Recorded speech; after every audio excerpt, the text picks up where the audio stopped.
Hello friends, आज की इस वीडियो में हम पढ़ेंगे reflection means reflection of light. तो चलिए शुरू करते हैं।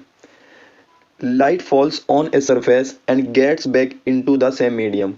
It means bouncing back of light rays, यानी जो लाइट इंसिडेंट हुई किसी भी सरफेस पे या मिरर पे, फिर वो रिफ्लेक्ट हो गई, तो उसको ही बोलते हैं रिफ्लेक्शन ऑफ लाइट।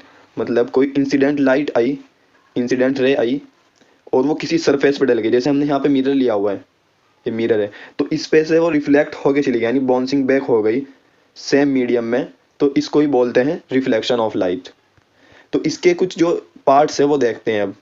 इसमें फर्स्ट पार्ट क्या है? Incident ray. जो रे सरफेस पे आके डलती है उसको बोलते हैं इंसिडेंट रे, उसको बोलते हैं इंसिडेंट रे। और जो रे रिफ्लेक्ट होके जाती है सरफेस से, जो रिफ्लेक्ट होके जाती है उसको बोलते हैं रिफ्लेक्टेड रे। अब एक परपेंडिकुलरली हम लाइन सेगमेंट ड्रॉ करते हैं इंसिडेंट रे और रिफ्लेक्टेड रे के बिल्कुल बीच में। तो इस परपेंडिकुलर सेगमेंट को हम बोलते हैं नॉर्मल।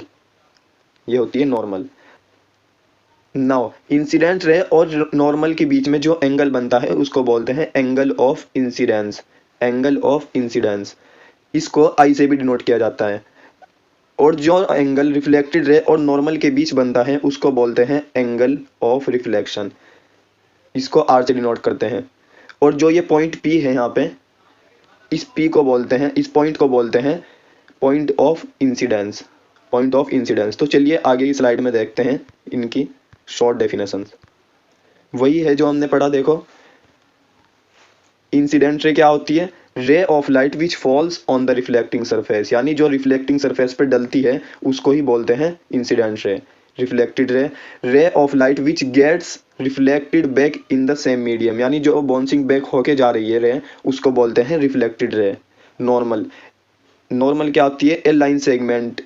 एक लाइन सेगमेंट है, मींस लाइन का एक सेगमेंट है जो परपेंडिकुलरली प्लेन पे डलता है।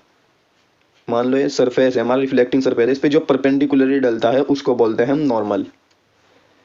कहाँ पे डलता है वो? पॉइंट ऑफ इंसिडेंस पे। उस फिगर में मैंने बताया था पॉइंट ऑफ इंसिडेंस कौन सा होता है, ये वाला,